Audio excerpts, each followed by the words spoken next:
آقا کے وفادار ہے علماء دیوبند، اسلام کے غمخوار ہے علماء دیوبند۔ آقا کے وفادار ہے علماء دیوبند، اسلام کے غمخوار ہے علماء دیوبند۔ آقا کی محبت کے قصیدے ہیں زباں پر، آقا کی محبت کے قصیدے ہیں زباں پر۔ الحمد لله نحمده ونستعينه ونستغفره ونؤمن به ونتوكل عليه ونعوذ بالله من شرور أنفسنا ومن سيئات أعمالنا من يهد الله فلا مضل له ومن يضلل فلا هادي له ونشهد أن لا إله إلا الله وحده لا شريك له ونشهد أن سيدنا مولانا محمدا عبده ورسوله الذي أرسل بالحق بشيرا ونذيرا وداعيا إلى الله بإذنه وسراجا منيرا أما بعد فأعوذ بالله من الشيطان الرجيم بسم الله الرحمن الرحيم كلوا واشربوا ولا تسرفوا وعن عائشة رضي الله تعالى عنها قالت سمعت النبي صلى الله عليه وسلم يقول التلبينة مجملة فؤاد المريض تذهب ببعض الحزن أو كما قال عليه الصلاة والسلام رواه البخاري والمسلم صدق الله العظيم وصدق رسوله النبي الكريم ونحن على ذلك لمن الشاهدين والشاكرين والحمد لله رب العالمين۔ تذکرہ چل رہا تھا کھانے کے آداب کا۔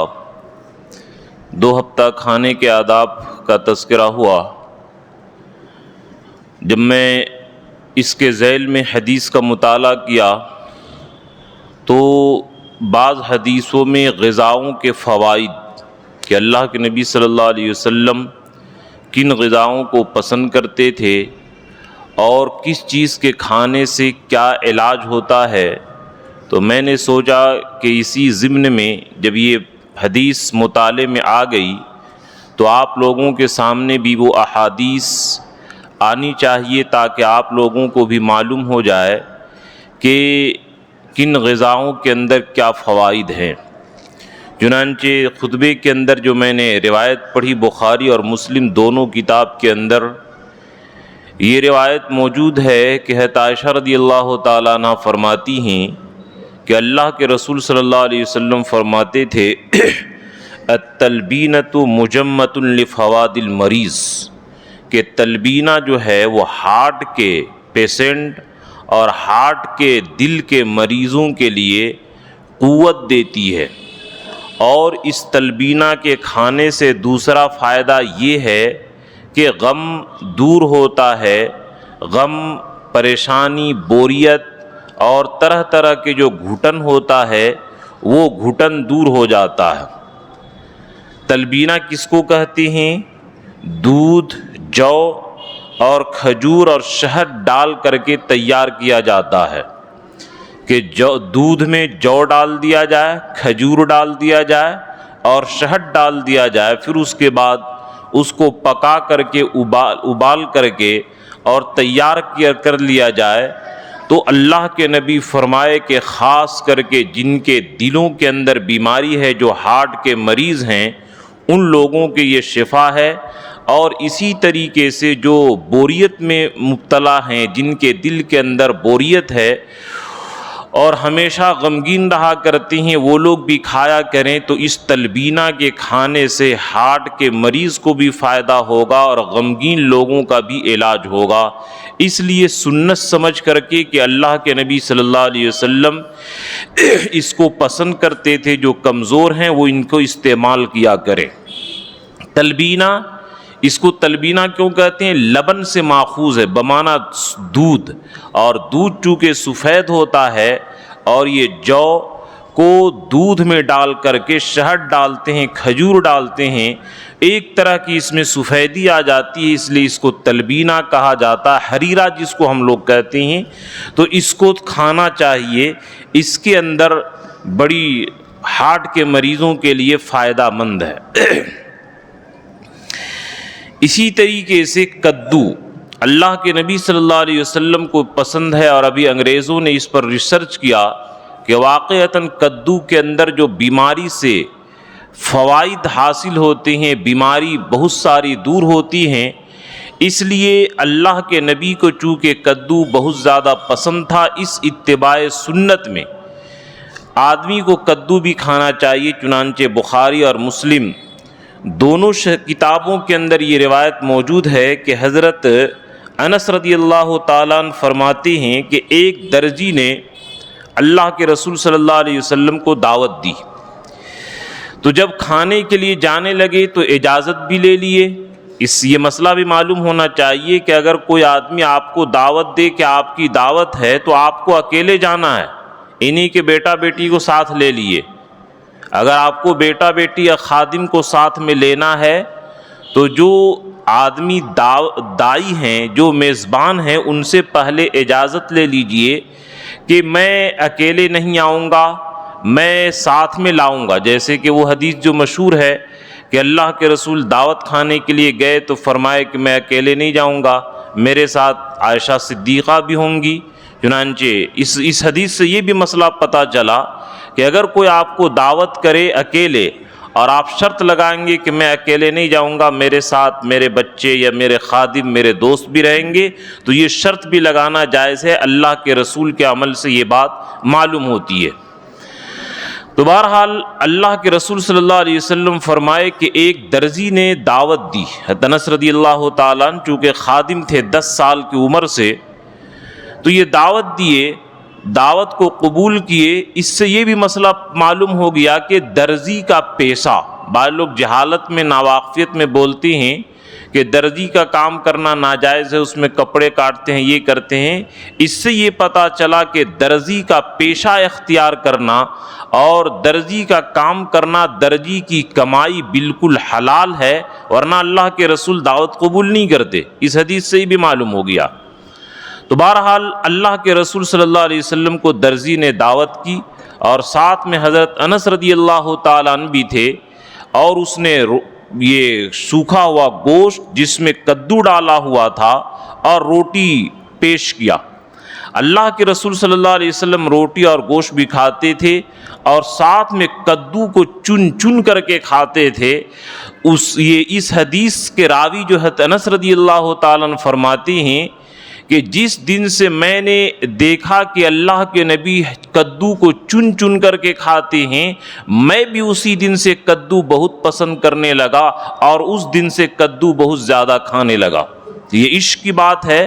تو اگر کسی کی طبیعت گوارا نہیں کرتی ہو تو اس میں کوئی حرج کی بات نہیں، طبیعت کا یہ میلان بھی ہونا چاہیے، لیکن اس کو دل سے برا نہ سمجھے، اور اتباع سنت میں کدو کھانا چاہیے۔ میں نے ایک پرچہ پڑھا تھا، کدو کے بے شمار فوائد ہیں، اور کدو کا تیل لگانا، ہمارے مشائخ جو ہوتے ہیں وہ کدو کے تیل بھی لگاتے ہیں، اس سے دماغ کو بڑی راحت اور سکون ملتا ہے۔ اللہ نے جن کو پیسہ دیا ہو اور لکھنے پڑھنے کا وہ کام کرتے ہوں، تو ایسے لوگوں کے لیے کدو کے یہ تیل یہ بڑا فائدہ مند ہوتا ہے، ان کو استعمال کرنا چاہیے۔ اگر اللہ نے وسعت دی ہو تو کدو کا تیل ضرور استعمال کرنا چاہیے، اس سے دماغ کو تقویت ملتی ہے، اور خاص کر کے یہ چیز پڑھنے لکھنے والوں کو استعمال کرنا چاہیے۔ اسی طرح میٹھی چیز، اللہ یہ کہ شوگر ہو تو وہ ایک مجبوری ہے، ورنہ طبعی اعتبار سے، اپنے اصلی طبیعت کے اعتبار سے میٹھی چیز کو پسند کرنی چاہیے۔ چنانچہ بخاری کے اندر روایت موجود ہے، کان رسول اللہ صلی اللہ علیہ وسلم یحب الحلوى والعسل، کہ اللہ کے رسول صلی اللہ علیہ وسلم میٹھی چیز اور شہد کو پسند کیا کرتے تھے۔ حالانکہ شہد میں بھی میٹھی چیز میں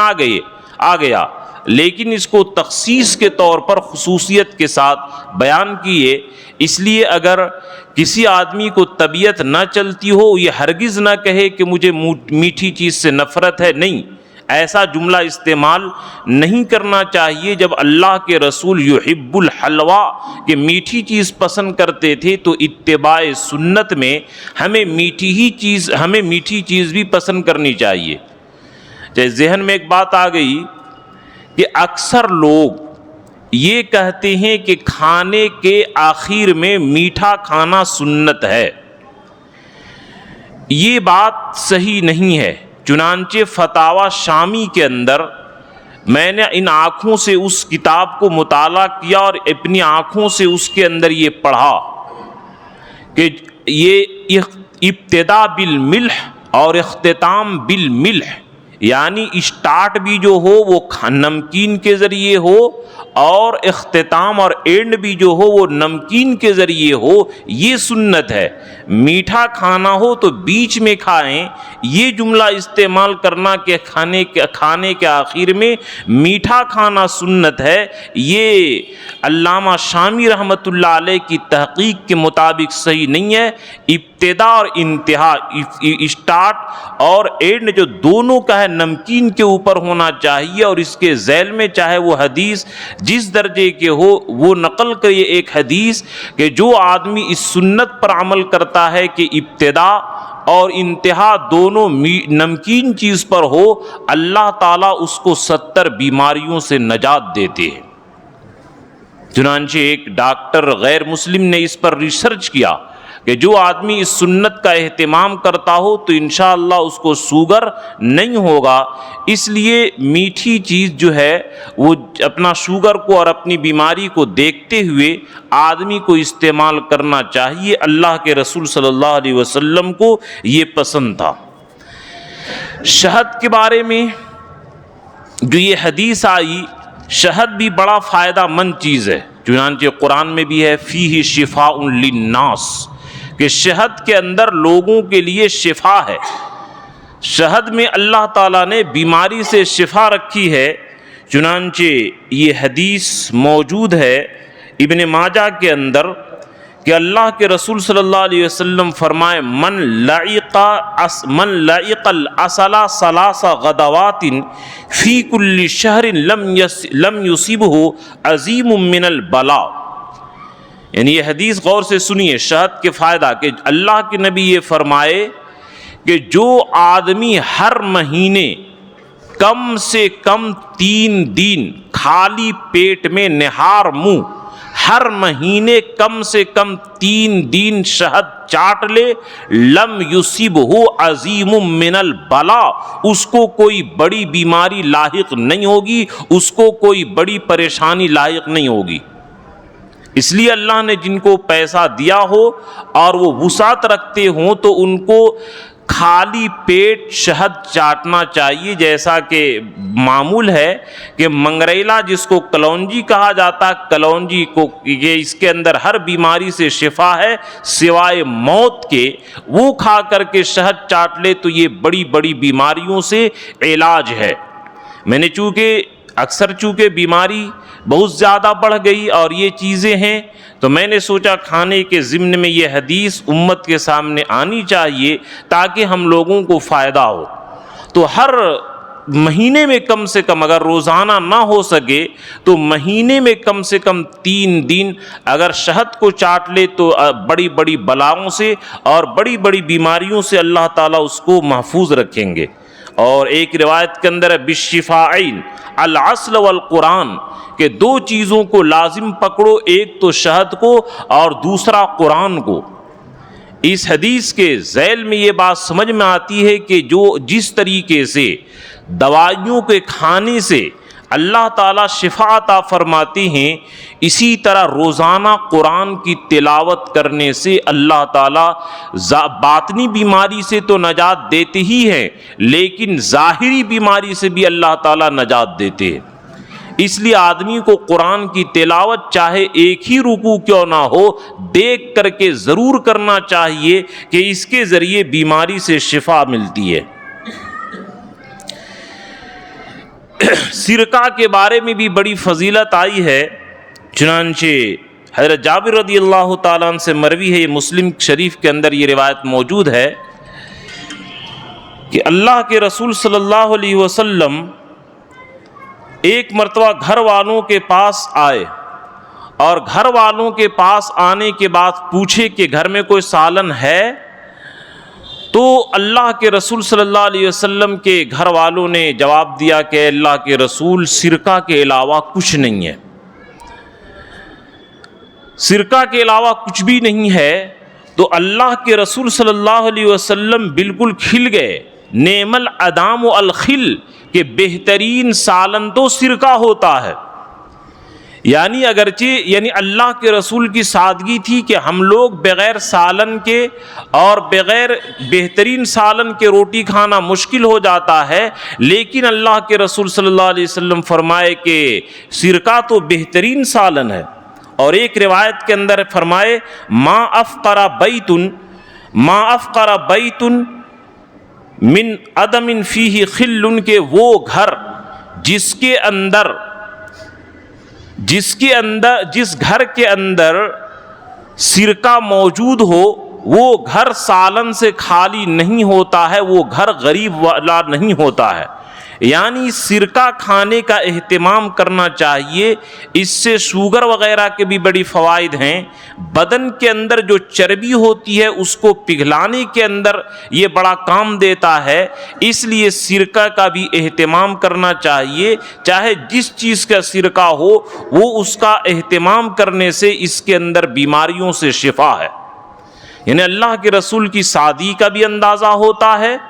کہ ہم لوگ بہترین سالن جو بہت زیادہ خرچ کرتے ہیں، معمولی سی سالن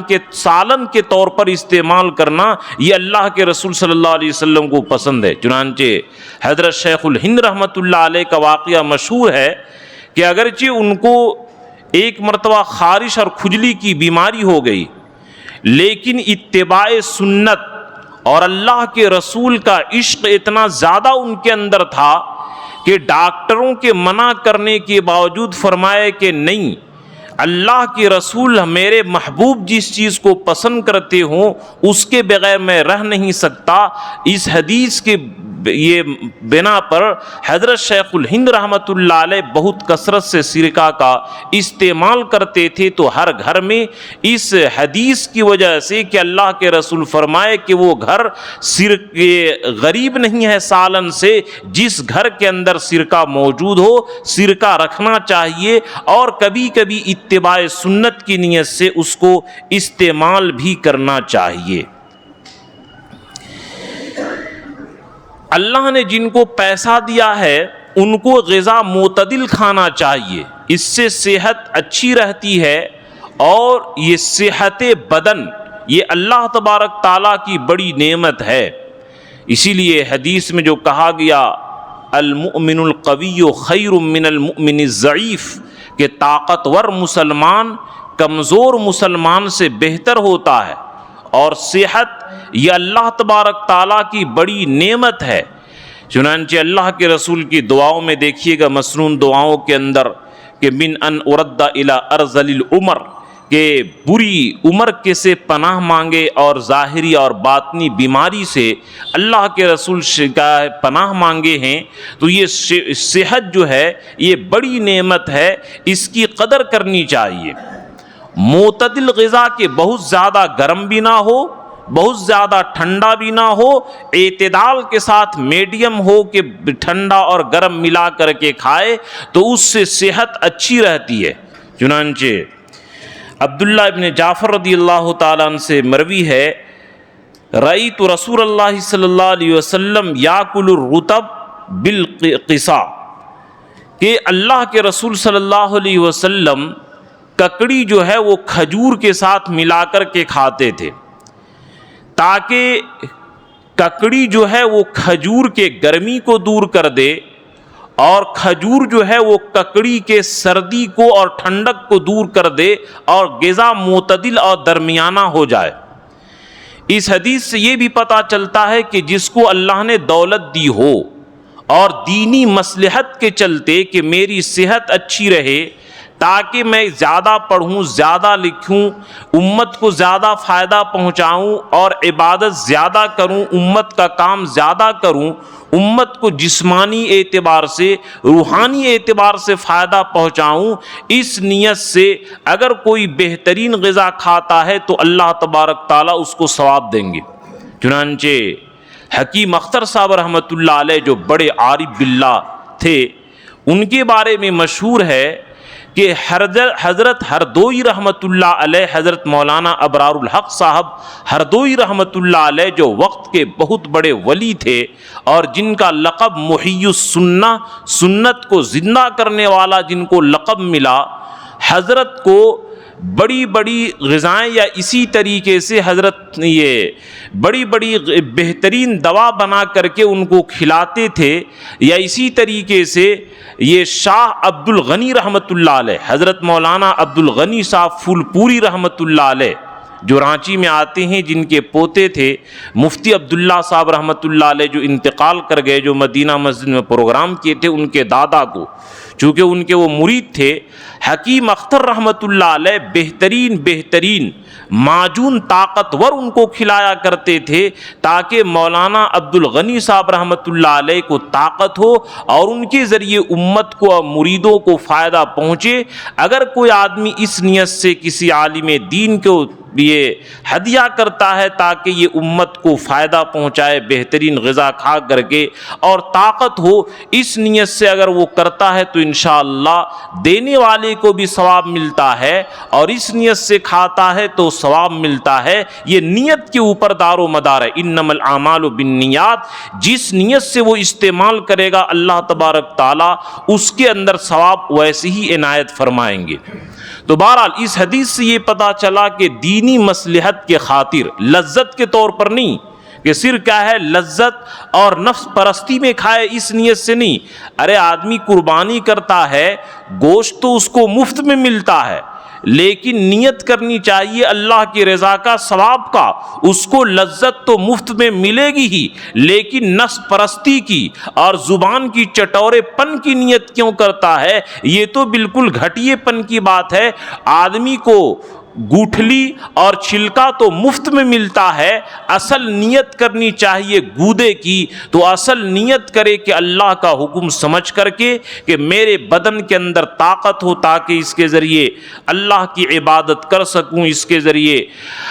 امت کی خدمت کر سکوں، اس نیت سے کھانے سے اللہ تبارک تعالیٰ کھانے پر بھی ثواب عطا فرماتے ہیں۔ اور اس کے اندر فوائد بھی ہیں، چنانچہ حدیث میں یہ مشہور ہے کہ جب حضرت عائشہ صدیقہ رضی اللہ تعالیٰ عنہ کا جب نکاح ہوا بچپن ہی میں، تو اس وقت پتلی دبلی تھیں، تو اللہ کے رسول فرمائے کہ ان کی والدہ ام رومان پوچھی کہ اللہ کے رسول یہ پتلی ہے، کیسے کیا جائے کہ اس کا بدن لگے؟ تو اللہ کے رسول فرمائے کہ اس کو کھجور کھلاؤ ککڑی کے ساتھ، چنانچہ کھجور کھائیں ککڑی کے ساتھ۔ تو حضرت ام المؤمنین ہماری امی عائشہ رضی اللہ تعالی عنہ کا بدن موٹا ہو گیا، تو بہت سارے لوگ بچوں کو علاج کراتے ہیں کہ بچوں کا بدن نہیں لگ رہا ہے، بچوں کا بدن نہیں بڑھ رہا ہے، تو ایسے حضرات انگریزی دواؤں کے ساتھ ساتھ اس حدیث کے یہ اندر جو علاج بتایا گیا کہ ایسے لوگ ککڑی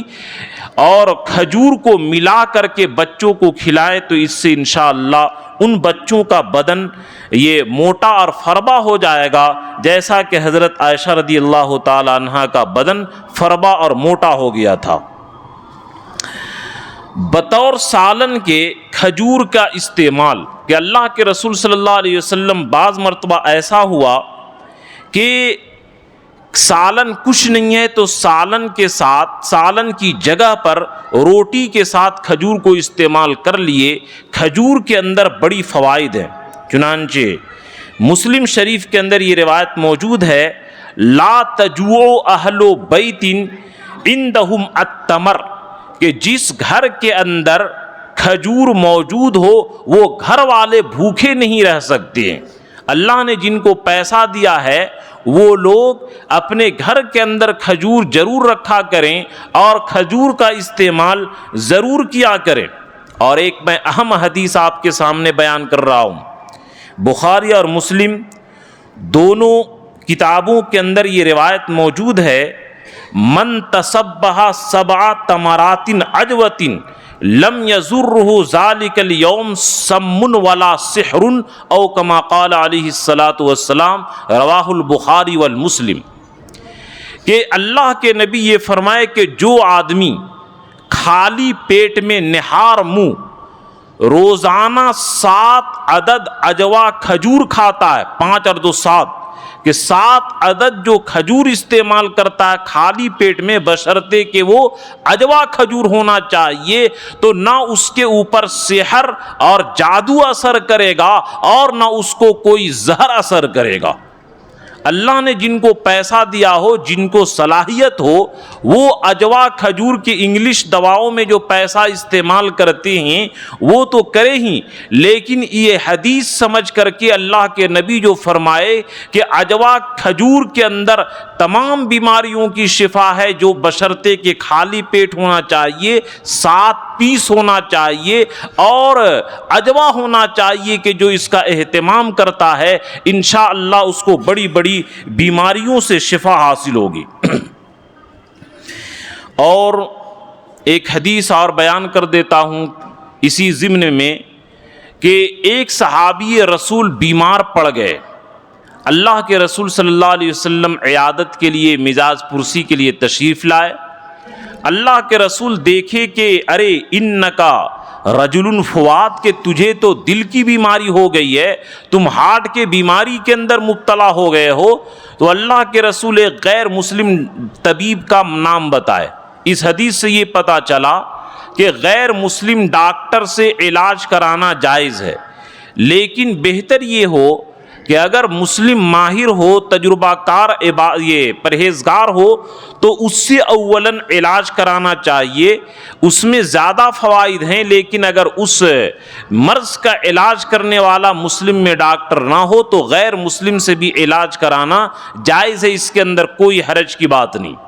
تو اللہ کے رسول فرمائے کہ اس کو بلا کر کے لاؤ، اس علاج کر دے گا۔ پھر فرمائے کہ تم ایسا کرو،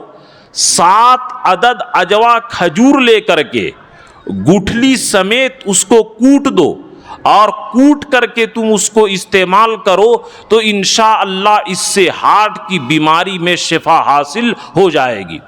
اس لیے اگر اللہ نے جن کو پیسہ دیا ہو اور نعوذ باللہ وہ ہارٹ کی بیماری کے اندر مبتلا ہیں، تو یہ کرے کہ 7 پیس کھجور لے کر کے ان کو گٹھلی سمیت کوٹ کر کے روزانہ خالی پیٹ استعمال کرے، تو اس سے انشاءاللہ اللہ تبارک تعالیٰ ان کے ہارٹ کی بیماری سے شفا دیں گے۔ یہ بہت اہم چیز ہے جس کو اللہ کے رسول صلی اللہ علیہ وسلم نے بیان کیا۔ چنانچہ یہ نہ سمجھیے کہ اللہ کے رسول صلی اللہ علیہ وسلم یہ چیزیں نہیں بیان کیے، شروع میں تو میڈیکل سائنس کی چیزیں مسلمان لے کر کے چل رہے تھے، لیکن ہماری کتابوں کو برباد کیا گیا، اور ہماری کتابوں کو برباد کیے جانے کے بعد ہماری غفلت سے کہ ہم لوگ اس کے اندر توجہ نہیں دیے، ورنہ جو اصل فاؤنڈر ہیں علم طب کا اور میڈیکل سائنس کا، غور کیجئے گا کہ وہ سب کے سب مسلم ہیں، لیکن ہماری لاپرواہی سے غیروں نے اس کو حاصل کیا اور آج ہم لوگ اس سے کنگال ہیں۔ اور میرے دوستو، جس طرح اس امت کے اندر بہترین عالم، مفتی، حافظ، قاری کی ضرورت ہے، اسی طرح بہترین ڈاکٹروں کی ضرورت ہے، لیکن ضرورت ہے کہ پہلے ان کو ماں باپ ان کو ایمان والا بنائیں، ورنہ وہ ڈاکٹر ڈاکٹری کا لباس پہن کر کے ڈاکو کا رول ادا کرے گا۔ جیسے کہ آج کل کے دیکھیے کہ ذرا سے بھی ان کے یہاں فیس کی معافی نہیں، بغیر فیس کے ان کو علاج کرنے کی ہمت نہیں۔ اگر اس کے اندر ایمان کا خوف، ایمان کی حرارت ہوتی اور ماں باپ آخرت کا درس دیے ہوئے ہوتے تو کوئی ڈاکٹر آج غریب کا علاج کرنے سے انکار نہیں کرتا۔ امت کے اندر ضرورت ہے کہ اپنے بچوں کو ایسے عقائد اور آخرت کے اتنا انہماک پیدا کیا جائے کہ غریبوں کو علاج کرنے کے لیے بھی تیار ہو جائے، ورنہ غیروں کی طرح نہیں کہ وہ صرف ڈاکو بن کر کے پیسہ وصول کرے۔ اور کس طریقے ڈاکٹر لوگ خوب جانتے ہیں کہ اس لائن کے اندر کس طریقے سے غریبوں کو لوٹا جاتا ہے، یہ سب لوگ جان رہے ہیں۔ ضرورت ہے کہ بہترین مسلمان بن کر کے ڈاکٹر، انجینئر، وکیل، جس سب کچھ بنے، امت کو سب کی ضرورت ہے۔ تو بہرحال ہارٹ کی بیماریوں کے لیے یہ عظیم تحفہ ہے کہ وہ 7 اجوا کھجور گٹھلی سمیت پیس کر کے کوٹ کر کے استعمال کرے تو اس سے انشاءاللہ اللہ تبارک تعالیٰ اس کو شفا دیں گے۔ اور ایک روایت کے اندر ہے العجوۃ من الجنۃ فیہا شفاء من السم، یہ جنت، یہ عجوا جو ہے یہ جنت کا کھجور ہے، اس کے اندر زہر سے شفا ہے، اس لیے جن کو اللہ نے پیسہ دیا ہو لازماً جس طریقے سے کھانا پینا وہ کرتے ہیں، عجوا کھجور روزانہ 7 عدد خود بھی بچوں کو، ماں باپ کو، اللہ نے جن کو وسعت دی ہو سنت سمجھ کر کے اور اپنی صحت کو صحیح رکھنے کے لیے تاکہ امت کو فائدہ پہنچا سکے، اس نیت سے ضرور استعمال کرنا چاہیے۔ اللہ کے رسول زندگی کے ہر شعبے میں ہمیں رہنمائی اور گائیڈ لائن کی ہے۔ ہم لوگ سارے کے سارے لوگ گھر سامان خریدتے ہیں تو اللہ کے رسول صلی اللہ علیہ وسلم فرمائے کیلو طعامکم یبارک لکم، کہ 2 روپیہ کی چینی اور 10 روپیہ کا سامان مت منگایا کرو، بلکہ وزن کر کے منگایا کرو، کہ 1 کلو آٹا، 2 کلو تیل وزن کر کے منگایا کرو، اس کے اندر برکت رہتی ہے۔ یعنی اللہ کے رسول نے کتنی یہ قیمتی بات اور کانٹے کی بات اور پوائنٹ کی بات فرمائی کہ سامان خریدنا ہو تو روپیہ کے اعتبار سے مت خریدو، بلکہ کلو اور گرام کے وزن کے اعتبار سے خریدو، کہ مہینے میں ہم کو 5 کلو تیل کی ضرورت ہے تو 5 کلو تیل لے لو، 500 روپیہ کا تیل مت لو، وزن کر کے دکان سے خرید کر کے سامان لینے میں اس کے اندر برکت ہے۔ اس لیے جو بھی ہم لوگ سب آدمی کو ضرورت ہے سامان خریدنا پڑتا ہے تو کوشش یہ کریں کہ کلو گرام کے وزن کے اعتبار سے خریدا کریں اور ایسی پیسہ سے خریدا مت کریں، اس کے اندر برکت زیادہ ہوتی ہے۔ اور ہر آدمی کو خواہش ہوتی ہے کہ گوشت استعمال کریں، چونکہ میں اس ہفتہ شروع ہی میں بیان کیا تھا کہ حدیث میں اللہ کے نبی کو جو غذا پسند ہے ان احادیث کو میں آپ کے سامنے بیان کروں کہ بعض لوگ ران کا گوشت کو یہ اتنا اہمیت نہیں دیتے ہیں، لیکن حدیث میں ہے کہ اللہ کے رسول صلی اللہ علیہ وسلم جو ہے کانت توجبہ، کہ ان کو اگلا دستے کا گوشت، ران کا گوشت یہ زیادہ پسند ہے۔ علماء اس کی حکمت یہ لکھتے ہیں کہ وہ زود ہضم بھی ہوتا ہے، آسانی کے ساتھ گل بھی جاتا ہے، اور چربی والا کے مقابلے میں یہ ران کا گوشت نقصان نہیں کرتا ہے۔ چنانچہ اطباء بھی کہتے ہیں کہ جن کو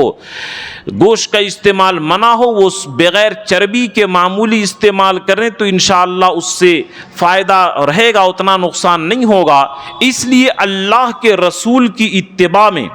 اور اللہ کے رسول کی پیروی میں اس نیت سے کہ ہمارے نبی صلی اللہ علیہ وسلم کو ران کا گوشت، دستے کا گوشت زیادہ پسند تھا، اس نیت سے ہم بھی وہی گوشت پسند کریں تو انشاءاللہ اس میں ثواب ملے گا۔ بیماروں کے لیے، کہ بیمار آدمی کو، میں ایک حدیث پڑھ رہا ہوں، اس سے یہ بات سمجھ میں آئے گی کہ بیمار آدمی کو پرہیز بھی کرنا چاہیے۔ چنانچہ آپ سنے ہوں گے کہ علاج کرنا یہ سنت ہے اور پرہیز کرنا یہ واجب ہے، یعنی شریعت کے اعتبار سے تو نہیں ہے، لیکن بیماری کے شفا کے لیے دوا سے زیادہ پرہیز کی ضرورت پڑتی ہے۔ چنانچہ ام المنذر رضی اللہ تعالیٰ عنہ فرماتی ہیں کہ اللہ کے رسول صلی اللہ علیہ وسلم کے ساتھ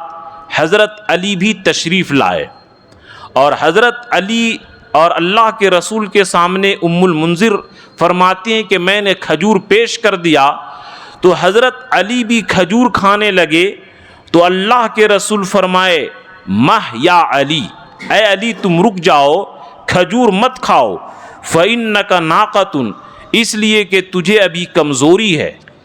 اس حدیث سے یہ پتہ چلا کہ جو غذا کمزوری کے حالت میں نقصان کرتا ہو، بیمار آدمی کو ایسی بھاری غذا نہیں کھانی چاہیے۔ تو حضرت ام المنذر رضی اللہ تعالیٰ عنہ کہتی ہیں کہ اے اللہ کے رسول، میں ان کے لیے کچھ بناؤں؟ فجعلت لهم سلقا وشعیرا،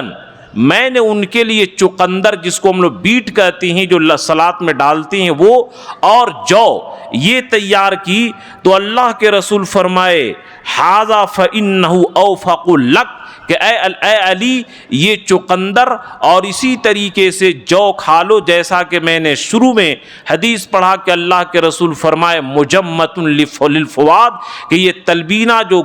کو دودھ میں ڈال کر اور اس میں کھجور ڈال کر کے، شہد ڈال کر کے تیاری کرتے ہیں، یہ دل کے غم کو بھی دور کر دیتا ہے اور دل کو قوت دیتا ہے۔ تو اس سے یہ پتہ چلا کہ یہ بیٹ جو سلاد میں ڈالا جاتا ہے، یہ بیماروں کے لیے، یہ کمزوروں کے لیے یہ بہت بڑا فائدہ مند چیز ہے، ان کا استعمال کرنا چاہیے۔ ایک ہم لوگوں کے اندر عیب جو ہے کہ نیچے کا جو کھانا ہوتا ہے، دیگ اور پتیلا اور ڈیگچی کے اندر جو رہ جاتی ہے، تو اگر جل گیا ہو تو جلا ہوا تو خیر نہیں کھانا چاہیے، لیکن اگر وہ جلا ہوا نہ ہو اس کو کھانا چاہیے۔ چنانچہ ترمذی کے اندر یہ روایت موجود ہے، ان انس رضی اللہ تعالیٰ عنہ قال کان رسول اللہ صلی اللہ علیہ وسلم یوجبہ الطفل، کہ اللہ کے رسول صلی اللہ علیہ وسلم نیچے کا جو کھرچن کا جو کھانا ہوتا ہے نیچے کا، اس کو اللہ کے رسول صلی اللہ علیہ وسلم بڑا شوق سے کھایا کرتے تھے اور اس کھانے کو پسند کرتے تھے۔ علماء اس کے اندر ایک دنیاوی فوائد یہ لکھتے ہیں کہ کھانے کا جو اصل مٹیریل ہے وہ نیچے بیٹھ جاتا ہے، اس کے اندر فوائد اور طاقت زیادہ ہیں، اللہ کے رسول اس لیے پسند کرتے تھے۔ دوسرا یہ ہے کہ ایثار، کہ تمام لوگ کھا لیں اور میں بعد میں کھاؤں گا، جتنا معمولی سا مل جائے اس کو میں کھا لوں گا، اس میں ایثار اور قربانی ہے۔ تیسرا یہ کہ تواضع ہے، کہ یہ اگر ہم لوگ نیچے کے کھرچن کے کھانے کو ناپسند کرتے ہیں تو یہ تکبر کی دلیل ہے کہ اللہ کے رسول تو اس کو پسند کرتے تھے اور ہم پسند نہ کریں، یہ تکبر کی بات ہے، کہیں رزق کی تنگی کے اندر ہم مبتلا نہ ہو جائیں۔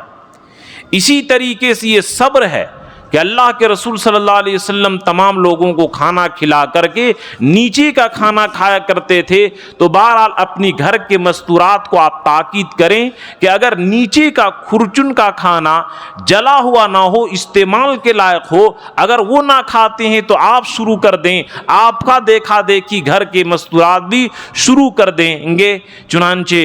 اتنی باتیں میں نے اور بیان کی، اور بھی بہت سے احادیث رہ گئیں۔ اب اللہ تبارک تعالیٰ سے دعا ہے کہ ان چیزوں کا اگر جن کو اللہ تعالیٰ نے پیسہ دے رکھا ہو ان کو بھی استعمال کی توفیق عطا فرمائے، اور ہم سبوں کو کھانے پینے کے اندر اتباع سنت اور زندگی کے تمام شعبوں کے اندر رسول صلی اللہ علیہ وسلم کی سنت کی پیروی کی توفیق عطا فرمائے۔ اللہ کے رسول کے بھیجنے کا مقصد ہی یہی ہے، وما ارسلنا من رسول الا لیطاع، کہ ہم نے رسول اسی لیے بھیجا ہے تاکہ تم لوگ رسول کی پیروی کرو۔ اللہ تعالی ہم سبوں کو اتباع سنت کی توفیق عطا فرمائے۔ آمین، وآخر دعوانا ان الحمد للہ رب العالمین۔